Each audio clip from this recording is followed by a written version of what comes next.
নমস্কার দর্শক বন্ধুরা, সুস্বাগত অন্নপূর্ণার হিসেবে। খাসির মাংস বা মাটন কথাটা শুনলে খুব কম বাঙালি আছেন যাদের জিভে জল না চলে আসে। আর আমাদের জামাই ষষ্ঠী তো চলেই এলো, আর জামাইদের আপ্যায়ন কি খাসি মাংস ছাড়া হয় নাকি? তাই আজ আমরা নিয়ে এসেছি আলু দিয়ে মাটনের ঝোল। তাহলে আসুন দেখে নিই বানানোর পদ্ধতিটা। এই রান্নায় অবশ্যই আমাদের লাগছে খাসির মাংস।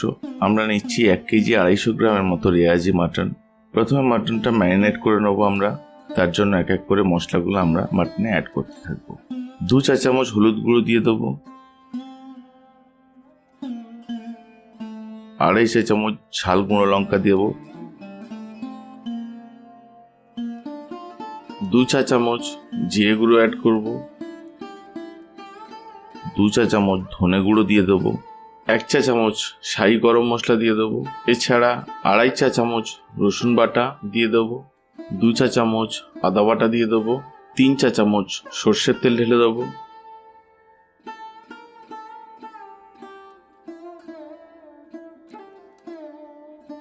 আর 50 থেকে 60 গ্রাম মতো টক দই মাটনে অ্যাড করব। এছাড়া 2টো কাঁচা লঙ্কাকে চিড়ে আমরা মাটনে দিয়ে দিচ্ছি। এরপর এই সমস্ত মশলা দিয়ে মটনটাকে ভালো করে মাখিয়ে নেব।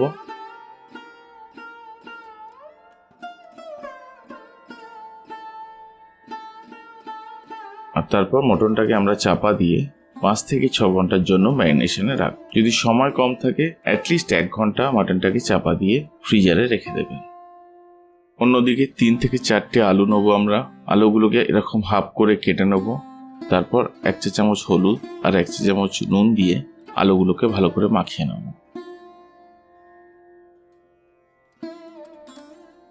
এরপর আমরা কড়াতে 6 থেকে 7 চা চামচ সর্ষের তেল দেবো,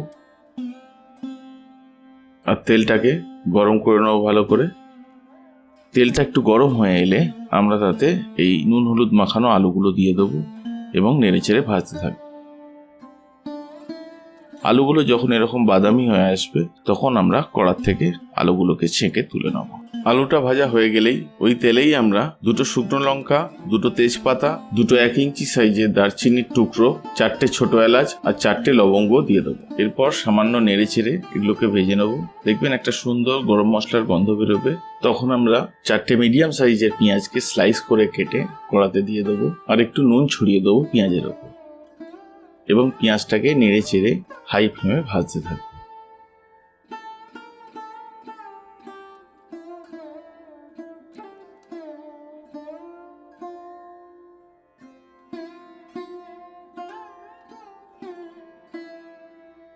দেখুন পেঁয়াজটা বাদামি হয়ে এসছে। এবার আমরা 2 চা চামচ রসুন বাটা আর 2 চা চামচ আদা বাটা কড়াইয়ে দিয়ে দেবো, দিয়ে নেড়ে চেড়ে ভাজতে থাকবো যতক্ষণ না পর্যন্ত রসুন আদার কাঁচা গন্ধটা চলে যাচ্ছে।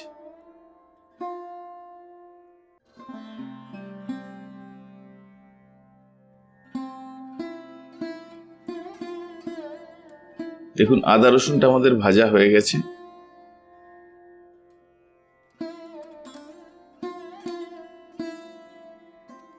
এবার আমরা কড়াতে 1 চা চামচ কাশ্মীরি গুঁড়ো লঙ্কা আর 2 চা চামচ ঝাল গুঁড়ো লঙ্কা আর 1 চা চামচ হলুদ গুঁড়ো দিয়ে অল্প সময়ের জন্য নেড়েচেড়ে ভেজে নেব। দেখবেন যাতে হলুদ গুঁড়ো লঙ্কাটা পুড়ে না যায়। এরপর আমরা কড়াতে 1 চা চামচ জিরে গুঁড়ো দিয়ে দেবো আর একটু নেড়েচেড়ে ভেজে নেব।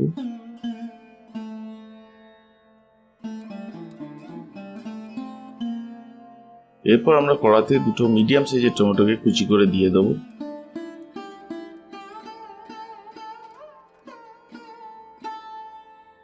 আর সামান্য একটু নুন ছড়িয়ে দেবো টমেটোর ওপর, আর টমেটোটাকে নেড়েচেড়ে ভাজতে থাকবো।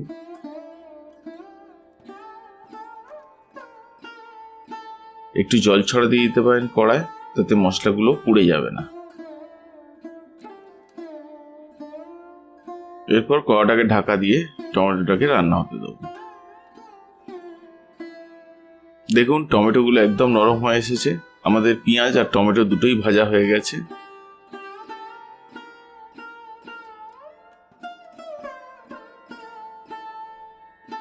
এবার আমরা ম্যারিনেটেড মটনটাকে কড়াতে ঢেলে দেব।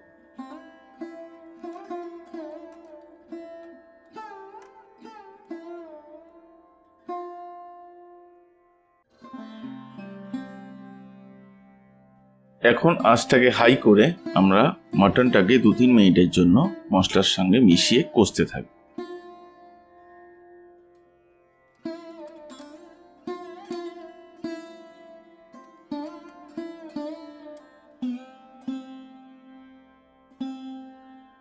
দু 3 মিনিট হয়ে গেছে। এবার আমরা কড়াটা চাপা দিয়ে মাটনটাকে ধিমে আছে 40 থেকে 45 মিনিটের জন্য রান্না হতে দেবো। মাঝে মাঝে আমরা কড়ার ঢাকনা সরিয়ে খুন্তি দিয়ে ভালো করে মাটনটাকে নেড়ে চেড়ে নেবো, যাতে মশলাগুলো তলায় লেগে না যায়।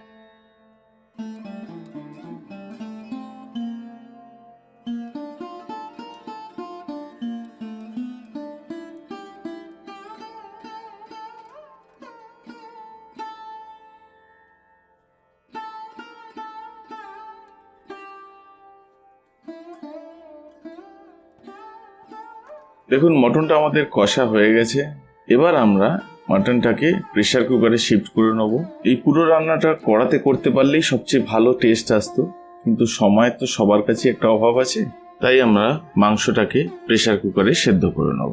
মাটনটা আমরা প্রেসার কুকারে ঢেলে নিয়েছি। এতে আমরা 2 কাপ ফুটন্ত গরম জলও ঢেলে দেবো। খেয়াল রাখবেন, কোনোভাবেই ঠান্ডা জল কিন্তু দেবেন না। জলটাকে খুব ভালো করে ফুটিয়ে তবেই সেটা প্রেসার কুকারে ঢালবেন।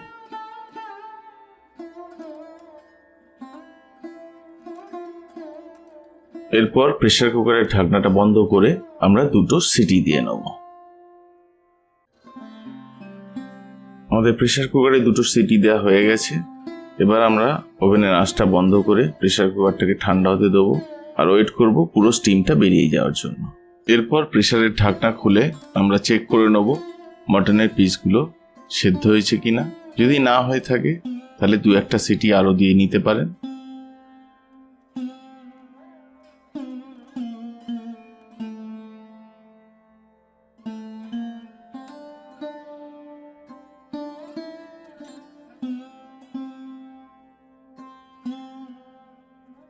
আমাদের মাংসটা পুরোপুরি সেদ্ধ হয়ে গেছে। এবার ঝোল সমেত মাংসটাকে আমরা আবার কড়াই শিফট করে নেব আর এতে ভেজে রাখা আলুর টুকরোগুলো দিয়ে দেব। এখনো পর্যন্ত কিন্তু আমরা মাংসে নুন দিইনি। এবার আমরা বড় চামচে 2 চামচ থেকে 2.5 চামচ নুন মাংসের ঝোলে ছড়িয়ে দেবো, বা আপনারা আপনাদের স্বাদ মতো নুন মাংসে এই সময় দিয়ে দেবেন।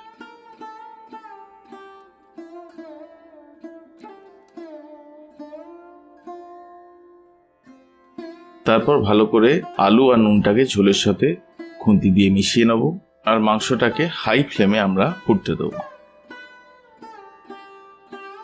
খাসির মাংস সাধারণত খুব রিচ হয়, কিন্তু কোনো কিছুই তো বেশি ভালো নয়, তাই এই খাসির মাংসের রিচনেসটাকে ব্যালেন্স করার জন্য 1/2 কাপ মতো হালকা গরম দুধ আমরা ঝোলে অ্যাড করব।